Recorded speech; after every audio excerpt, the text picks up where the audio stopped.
एक तारीख सुनने में तो बस एक नंबर ही लगता है, लेकिन क्या हो अगर एक ही तारीख किसी देश के बनने की पूरी कहानी बयां करती हो। आइए देखते हैं कि 1 फरवरी की तारीख भारत के इतिहास की खिड़की कैसे बनती है। अच्छा, एक सवाल है, एक सोशल क्लब, एक कॉलेज और एक कोस्ट गार्ड, इन तीनों में क्या कॉमन हो सकता है? सुनने में तो तीनों बिल्कुल अलग अलग चीजें लगती हैं, है ना? लेकिन इन सभी को एक ही धागा जोड़ता है, और वो है 1 फरवरी की तारीख। तो चलिए इस पहेली को सुलझाते हैं। हमारी कहानी शुरू होते है ब्रिटिश राज के दौर से। एक ऐसा समय जब भारत में समाज और शिक्षा के लिए नए नए संस्थानों की नींव रखी जा रही थी। सबसे पहले बात करते हैं समाज की। 1 फरवरी 1827, इस दिन कलकत्ता बंगाल क्लब की स्थापना हुई। अब ये सिर्फ कोई चाय कॉफी पीने की जगह नहीं थी, बल्कि उस दौर का एक पावर सेंटर था। यहीं पर बड़े बड़े ब्रिटिश अधिकारी और भारत के अमीर लोग मिलते थे, यहीं नीतियां बनती थीं और यहीं से औपनिवेशिक भारत का सामाजिक ताना बाना बुना जाता था। तो समाज की नींव तो पड़ गई, लेकिन इसके करीब 54 साल बाद 1 फरवरी ने एक और बड़ी क्रांति देखी। और इस बार ये क्रांति थी कलम की, ज्ञान की।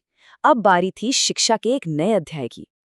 जी हाँ, इसी तारीख को साल 1881 में दिल्ली के सबसे पुराने और सबसे जाने माने कॉलेज सेंट स्टीफन की नींव रखी गई। ये सिर्फ एक इमारत नहीं थी, ये ज्ञान का वो मंदिर बना जिसने हमारे देश को अनगिनत नेता, विचारक और कलाकार दिए, और इसकी विरासत आज भी कायम है। तो देखिए, 19वीं सदी में 1 फरवरी ने भारत को दो बहुत अहम स्तंभ दिए, एक सामाजिक और दूसरा एकेडमिक। लेकिन कहानी यहाँ खत्म नहीं होती। अब हम आजाद भारत की ओर बढ़ रहे हैं। चलिए अब आगे बढ़ते हैं 20वीं सदी में। भारत अब एक आजाद देश था, और 1 फरवरी की तारीख एक नए राष्ट्र के निर्माण की गवाह बनने वाली थी। देश बनाने के लिए अगला कदम था आर्थिक आत्मनिर्भरता, और 1 फरवरी 1964 को यूनिट ट्रस्ट ऑफ इंडिया की स्थापना हुई। ये एक बहुत ही क्रांतिकारी कदम था।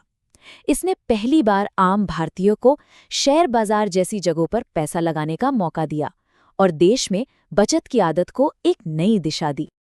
तो देखिए, भविष्य के लिए आर्थिक नींव तो रखी जा रही थी, लेकिन अपने गौरवशाली अतीत को सहेजना भी तो उतना ही जरूरी था। और वो साल था 1977। और उसी 1 फरवरी को 1977 में दिल्ली में भारत के पहले नेशनल रेल म्यूजियम का उद्घाटन हुआ। ये सिर्फ पुरानी ट्रेनों का घर नहीं है, ये उन लाखों कहानियों और यादों को सहेजता है जो भारतीय रेलवे की पटरियों पर बनी हैं, वही रेल जिसने इस देश को सचमुच एक साथ जोड़ा है। तो हमने समाज, शिक्षा, वित्त और विरासत की बात कर ली। अब आते हैं राष्ट्रीय सुरक्षा के एक बहुत ही महत्वपूर्ण पहलू पर। हम बात कर रहे हैं तटरक्षक बल की, यानी कोस्ट गार्ड की। अब ये क्या है?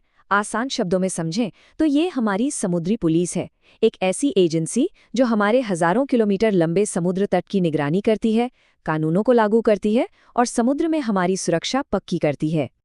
और जानते हैं, यही 1 फरवरी की तारीख भारतीय तटरक्षक बल का स्थापना दिवस भी है। ये सिर्फ एक उत्सव नहीं, बल्कि उन बहादुर जवानों को सलाम करने का दिन है जो दिन रात हमारी समुद्री सीमाओं के प्रहरी बने रहते हैं। तो देखा आपने कैसे एक ही तारीख अलग अलग दौर में अलग अलग संस्थानों की नींव की गवाह बनी। 1 फरवरी की ये यात्रा हमें दिखाती है कि कैसे एक ही दिन में एक राष्ट्र के निर्माण के कई अध्याय लिखे गए।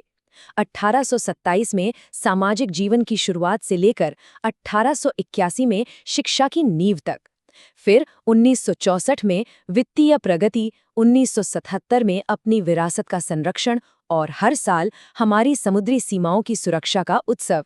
ये सब कुछ एक ही तारीख से जुड़ा है। ये सफर हमें एक बात सोचने पर मजबूर करता है।